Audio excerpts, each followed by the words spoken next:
I acknowledge the ancestral owners of this spectacular country here at Jabiru, the Mirror. Gakbi to the north, the Bunich, the Manalaka, the Gumungu, speaking people of Gumbalanya, and the Iwaja and Maoing speakers even further north. Goyak to the east and southeast, the Bolmu, the Jock and Bardmadi. Walam to the south, the Murrumbur and the Jarwin. Garagad to the west, the Murrumbur, Lemugun and Minicha people. I acknowledge your connection to this land and your right to live your traditions and speak your languages. I acknowledge Kakadu and Jabiru is your country and that I am a very privileged guest. Ladies and gentlemen, thank you for coming and thank you for accommodating me this afternoon at the Marble Festival to join the celebration of Kakadu and its people.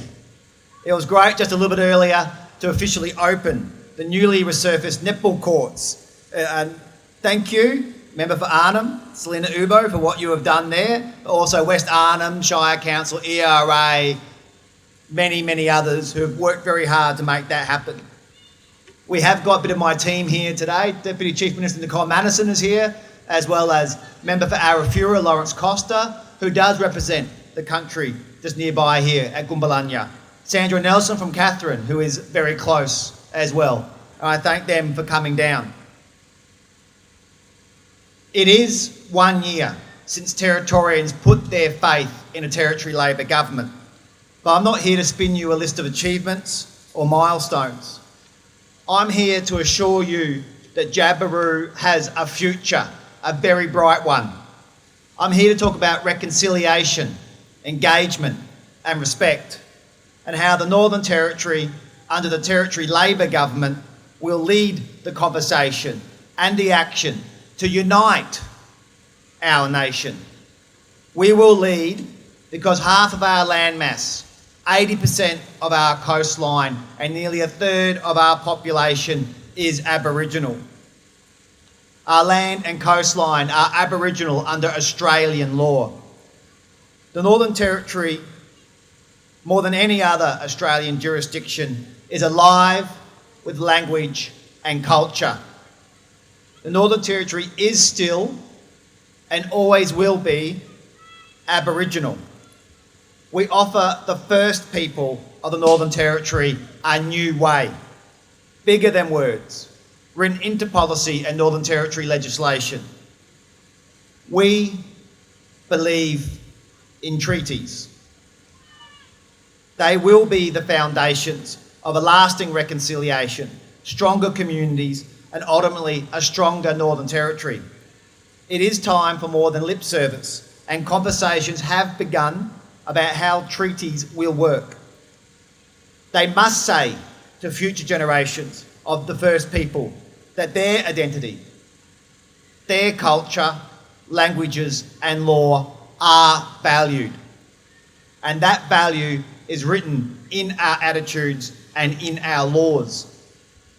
With Aboriginal communities, we will address unemployment and disadvantage through the culturally responsible development of land and sea. This means resolving outstanding land claims so more Aboriginal people can go to work building their futures. It means recognising traditional owners at the beginning, middle and end of economic development, their decisions on their land. With Aboriginal communities, we will address disadvantage through unprecedented investment in remote housing and in the first 1,000 days of a child's life. And with Aboriginal communities, we will address the Territory's shameful Indigenous incarceration rates through a new community-led Aboriginal Justice Agreement. An Aboriginal Justice Unit has been formed in July and consultation has begun. Underpinning it all is local decision-making. If not the most significant Aboriginal reform of this generation, at least the most decent. The degradation and humiliation of the intervention convinced me 10 years ago. Meaningful progress, engagement, reconciliation and protection of culture lay not in taking power, but returning power. I and my team believe this today more strongly than ever.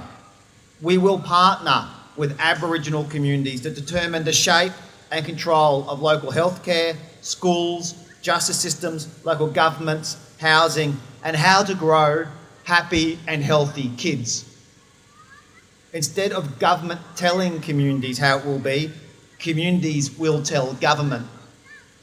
This could be how to best nurture the kids who have slipped through the cracks, because we know government can fall short. Or it could be who manages the health clinics, or whether schools adopt bilingual education. Community-led decision-making in schools is already happening up the road at Gumbalanya. In February, overseen by the Australian Electoral Commission, the community elected its inaugural school board. 91 parents voted on 8 members from 31 nominations, and 60 students voted on 2 positions from 4 nominations. They are in charge of language in their school, not me, a politician from Darwin. Returning decision-making is not only decent, it is smart. Because history shows us when a decision is made in Darwin and a wrong one can be made, it's hard to fix. And when a wrong decision is made in Canberra, it's even harder to fix. Local decisions are the best decisions. I understand there is not one homogenous Aboriginal Northern Territory, and so each community will only take on what they are comfortable taking on and when they are comfortable doing so. We will move at your manner and pace. This is big reform, and it will not happen overnight. We are working to a 10-year territory-wide timeframe, and there will probably be mistakes along the way. But guiding and scrutinising every step on the journey is Australia's first Aboriginal Subcommittee of Cabinet, which is made up of all 5 Labor Aboriginal members and our Bush MLAs, who have an 80% Aboriginal constituency and 9 external Aboriginal advisors. We talk of the Northern Territory as a remarkable place and rightly point to our landscapes, our national parks, rivers, gorges and plains, our unique towns and communities built in the harshest of environs and from war and cyclone, our fishing and weather and sunsets. But we are so much more. The songs, the dances, the mountains and rivers and rocks, the stories told unbroken and unamended 1,000 generations. How remarkable it is to step into our communities and hear the most ancient words ever spoken on earth. To see art older than the pyramids, or to hear the story of the landscape to the rumble of a yidaki and the stamp of feet in the sand. This is what is truly special about the Northern Territory. What we can value and what we can celebrate, and we can do it better. Our government is building the national iconic Indigenous Art Gallery in Alice Springs, not only to draw tourists from around the world, but to say to Aboriginal kids in Alice Springs and across Australia that what and where you come from is special. You are special. We are building an arts trail from the centre all the way to the top end, and we are rejuvenating the Alice Springs and Darwin CBDs to reflect our Aboriginal history and project our immense shared future to the world. I can announce today my government will begin consulting about complementary street and place names to elevate Aboriginal identity, language and history into the everyday. Aboriginal language existed everywhere on this continent long before English. How many Australians know that the land under Alice Springs is Mabachua to the Aranda, the first people of that place, or that Darwin is Garamilla to the Larrakia, or that there are special places all around us with treasured stories and histories? We should know this. This is about historical accuracy as much as it is about respect. Uluru was Uluru many generations before it was Ayers Rock. It is not Hooker's Creek at the edge of the Tanami, but Larjamanu. And Vincent Lingiari did not lead his people off to a place called Wattie Creek. He led them to Dagaragu. And this weekend we are celebrating 51 years of that walk-off.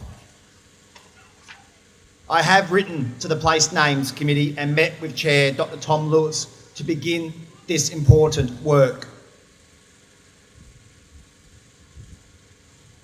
Let us acknowledge the entire history of this nation. Let us teach our national curriculum, the displacement, the trauma, disease, and the massacres. I support the idea of an ongoing annual day of observance for the horrors meted out at the frontier. What shape or form or date this may take place each year, if at all, is up to Aboriginal Australians. But what I can do, and what I will do next year, with the support of the traditional owners, is to visit the site of the Coniston Massacre for its 90th anniversary, to pay respect, to commemorate. Like I've done at Gallipoli as a private citizen, like I do each year at Anzac Day, and like I will later this year at Pearl Harbor for Remembrance Day, I will pay my respects. I will also be speaking with Aboriginal groups and land councils, landowners, the Parks and Wildlife Commission and the NT Heritage Council to ask how can we better acknowledge the historical injustices in our own backyard. This could mean markers or monuments so people know what happened, where it happened and when it happened.